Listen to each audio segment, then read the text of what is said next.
Hi everyone, Aaron here for Zollotech, and many of you have been asking me to do a Q&A for probably a couple years now, and I thought it was finally time in 2018 to start doing this. I don't know how regular I'll do it, but I thought maybe we could do this every once in a while if we had some new questions, things like that.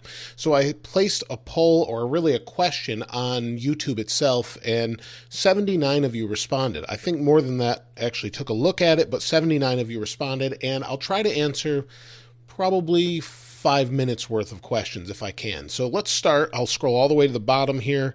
I kind of starred some or hearted some that I thought would be good questions. The first question comes from Abu Baker Nayez. Hopefully I said that right. And the question is, do you think the iPhone X is worth its price? And this is the iPhone X. I'm using it. I really don't think it's worth $1,000. I do think it's worth the price of an iPhone 8 Plus. I think $850, somewhere in that range, is probably fair. I'm not sure what it costs to make it. Probably somewhere around $500 or $350 to $500 based on Apple's profit margin. I think it's a good phone, and I've had some issues with it that I've stated in the past, but I don't think it's a $1,000 phone.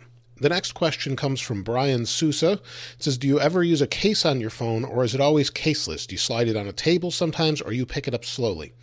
I do slide it on a table. In fact, if you look down here, I just set it down on a table. It's usually on a table like this, or in my pocket, or on a microfiber cloth. Sometimes it's in my car, plugged in the glove box, and the glove box is felt lined or cloth lined, and being plugged in like that or placed like that is not really an issue for me. I think it protects the phone pretty well. I don't drop the phone. I'm very careful with it, and I've never really had an issue. I've never had a case full time on any iPhone. The next question comes from Huck77. It says, what are some features you would like to see on iOS 12 and the next iPhone? What do you think it will be called, and what do you think Apple's spring event will be this year? A new iPhone SE, a red iPhone X? I think that iOS 12 will come out and have some updates. I'm probably going to do a video on that since we're starting to see some rumors on that, or some leaks rather, not rumors. I don't really like to report a whole lot on rumors. I like to report more on what we actually know from trusted sources. As far as what the next iPhone will be called, it could be called the 10 Plus. That's probably what it will be, but it could be the 9 Plus. I doubt they're going to go that route, but you never know. I have an idea that it might be called the Apple phone. That's just my thoughts, but since Apple seems to be getting rid of everything, so HomePod, Apple Watch, iMac might go away and be called just Mac. I'm not sure. I have no insight on that, but maybe it'll be something else soon. The next one comes from Dimple Sony. It says, some information about the 2018 iPhone models, please. I don't really know. I don't actually have sources that have leaked anything to me yet, so I can't really say that it's going to be any different than we think, other than a Plus model and maybe a reduced little notch there at the top. At this point, we're not sure yet. The next comment comes from Viz Berry. It says, when did you start your YouTube channel? What were your original goals, and where did you get your name from? The first thing is, I started in 2008. This is my 10th year doing YouTube, and my original goals was maybe I could try out some products, give some opinions on them.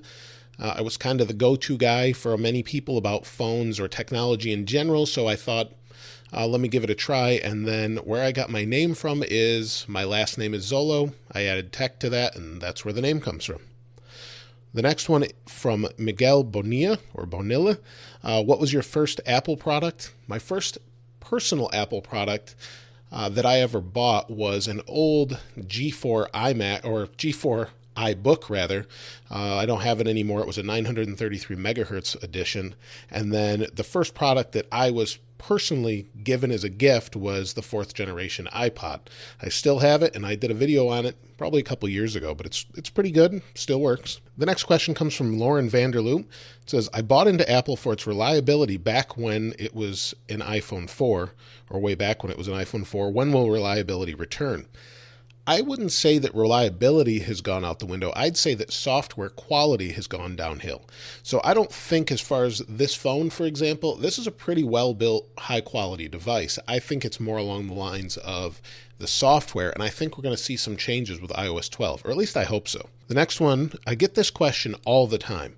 Euler LaGrange says, does leaving iPhone charging overnight with an iPad 12-watt USB adapter damage the battery? No, it does not damage the battery. I've plugged in every single iPhone since the iPhone 1 with an iPad charger and left it overnight every single night, every day I've owned it. There's not a problem with that. Apple actually monitors the voltage and just shuts it off when it's done charging. So it may say it's charged at 100%, but it actually might drop to about 90% and then trickle charge it back up. They do a lot of monitoring of the battery to make sure it lasts over a long term.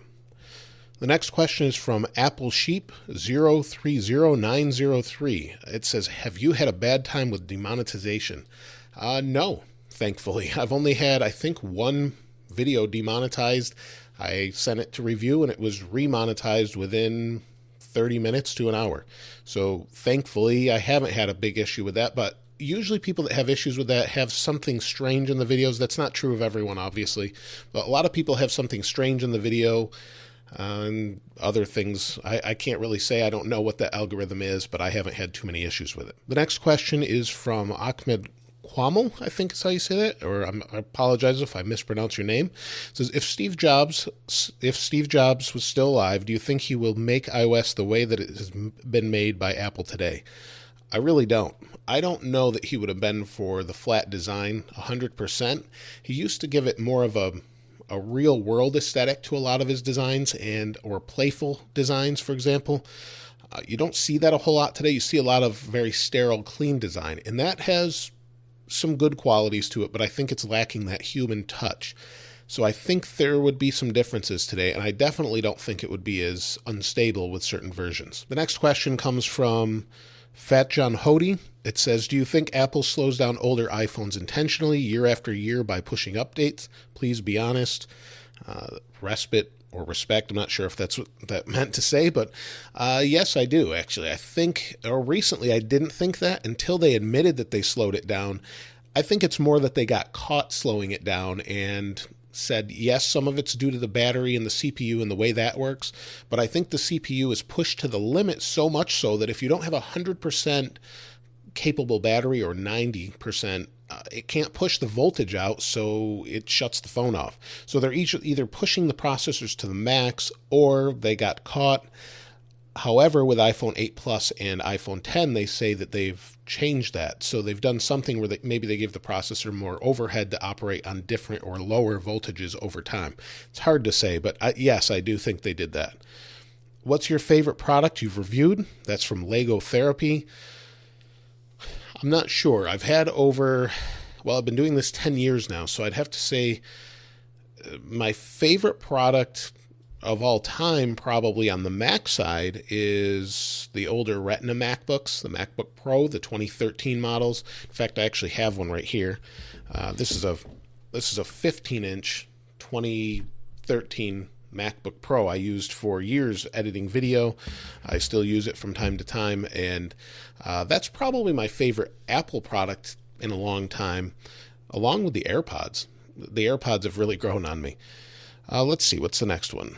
And this one's from Ahmed Kwamel. It says, Apple should allow us to downgrade to old iOS versions, isn't it? I think you mean, should they allow us to downgrade?